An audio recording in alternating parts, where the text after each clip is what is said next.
Welcome to episode 2 of our Batman 80th anniversary retrospective Batstravaganza.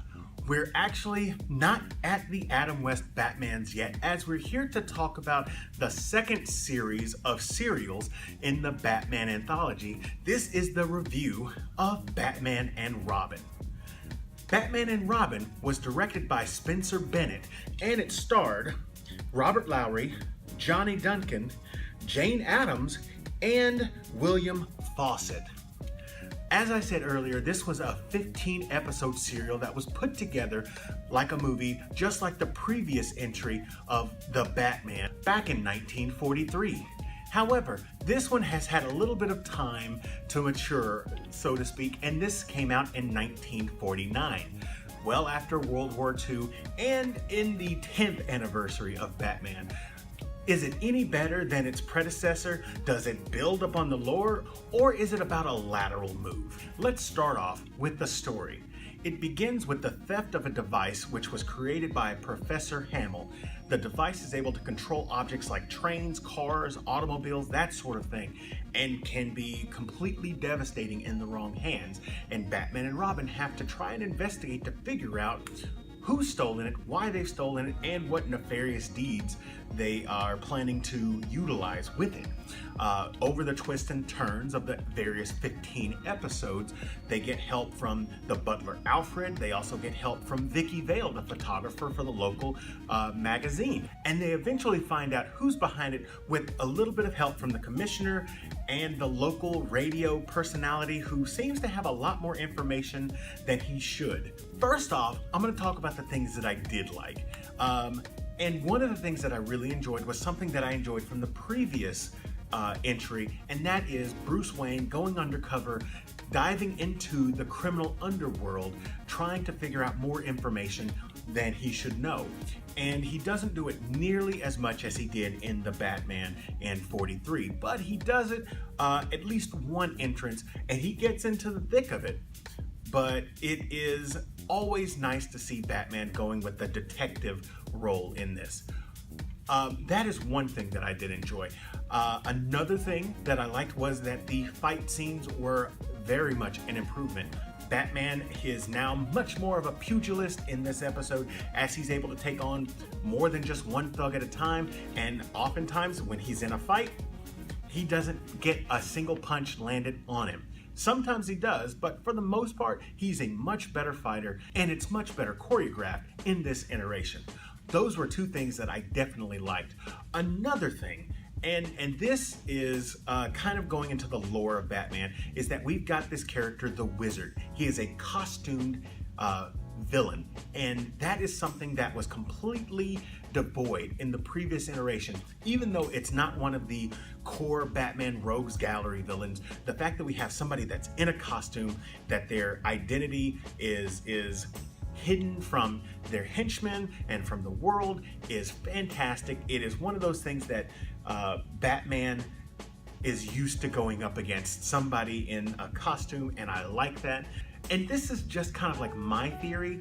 I feel like the Batman animated series had a lot of its lore based upon this particular entry, which is definitely a good thing. This particular 15-episode entry lasted just shy of 4 hours, but it didn't feel as long as the previous entry did.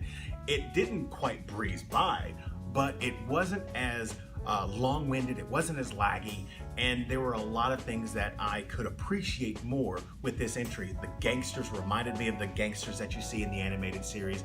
Of course, the villain had this whole thing going with him, this mystery, and when you think you know exactly who's behind everything, it throws a little twist in there, and I definitely appreciated this for it being as old as it is, 70 years. I also appreciate the fact that Alfred wasn't this bumbling oaf, and he was actually, he had the poise and everything, and he did help out in other ways than besides being just the butler. Robin is a whole lot better at fighting, even though he's not as good as Batman. He has a lot more to do. And Vicky Vale, which is a core character, I'm glad to see her in this, and she's not just like a passerby cameo. She's important throughout the entire thing.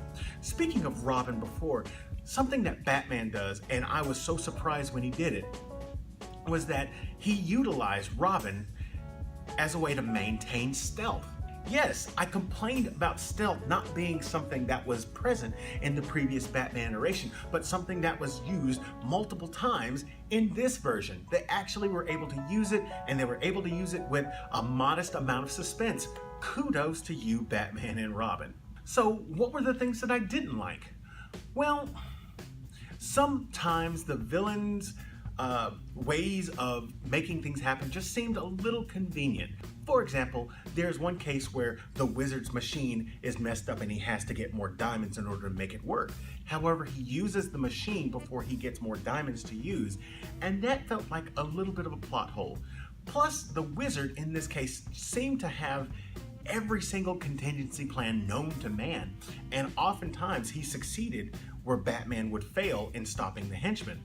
Not that that part is a gripe, it's just like, do you have every single kind of contingency plan for this? A little bit far-fetched. Two more things that I didn't like about it were the fact that Bruce Wayne seemed like he was way laid back more than I'm used to. He wasn't this businessman, he was this man about town and hardly did anything, which is not the Bruce Wayne that I'm used to. And secondly, that Batman costume, specifically the pointy ears, I was not a fan of. Robin's costume actually, I think, was better done than Batman's. But this was the introduction of a few things. The bat signal was in there, and it was utilized not just as a way to call Batman, but also as a diversion for enemies to kind of blow their own cover. We still don't have a Batmobile. We still don't have a bat plane or a bat boat or anything like that, but they're coming. Trust me, they're coming. Overall, this is a total amount of time of 3 hours and 53 minutes or so. A much better entry than the Batman. If you are a die-hard Batman fan, you really should take a look at this. It's done very well, and even though there are some times where Batman gets out of a jam and it's a, kind of a stretch, it's nowhere near as much of a stretch as him surviving a plane crash or a stick of dynamite to the face. It's very well explained how he survives some of the scrapes, and it's not too outlandish. So, as I said, Batman fan, check it out.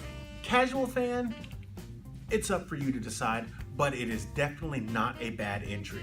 Just make sure that you take a few bathroom breaks somewhere in the middle. So that's my review for Batman and Robin from 1949. Let me know what you guys think about it in the comment section down below. If you enjoyed this video, hit that like button, and if you're new here, subscribe for more Bat-type reviews. Share this video with your friends, and as always, this is Cameron with TV Reviews. We'll see you next time.